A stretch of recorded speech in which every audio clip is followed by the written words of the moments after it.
आधे से भाग दें तो 30 का आधा 15, 15 से भाग लगा दिए और इसका आंसर 2 आया। तो 10 को जोड़े उत्तर क्या होगा? तो 10 को हमने 10 को 2 से जोड़ दिया, 12 उत्तर। ओहो, चलो ठीक है। चलिए, तो आप लोग बनाए हो, लेकिन अब हम कैसे बनाते हैं सीखिए, ठीक है।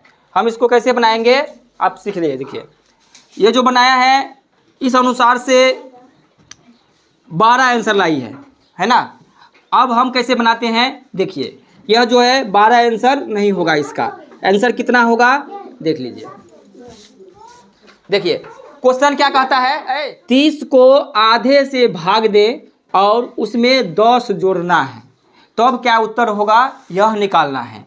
तो देखिए, आधा का सबसे पहले आप लोग सीखिए कि आधा का मतलब होता क्या है। आधा का मतलब क्या होता है? तो आधा का मतलब होता है 1/2। आधा का मतलब होता है 1/2। किसी चीज़ का हम कहेंगे आधा, तो आधा माने 1/2। मतलब किसी चीज़ को आधा करेंगे तो उसको 2 भागों में बांटेंगे ना। अब जैसे इस मार्कर को हम 2 भागों में बांटेंगे, तो आधा इधर आधा इधर, तो आधा का मतलब 2 भाग में बांटा, तो इसको क्या कहेंगे 1/2 कहेंगे। तो उसी प्रकार से आधे का मतलब होता है 1/2 होता है। तो उसी अनुसार से क्वेश्चन क्या कहता है कि 30 को आधे से भाग देना है। तो 30 को आधे से भाग देना है। तो आधे से भाग देना है, इसका मतलब कितना से भाग देना है?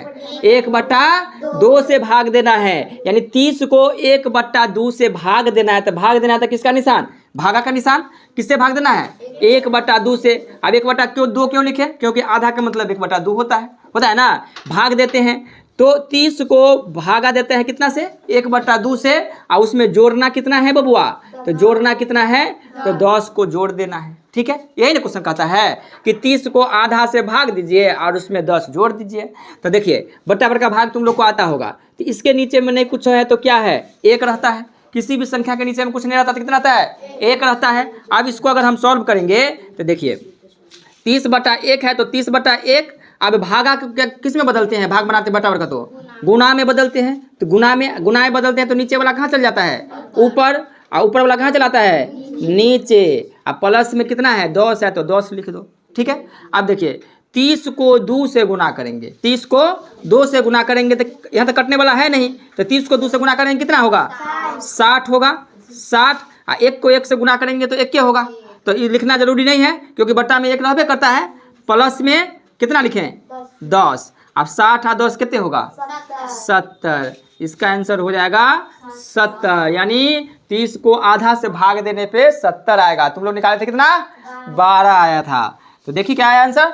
चलो ठीक।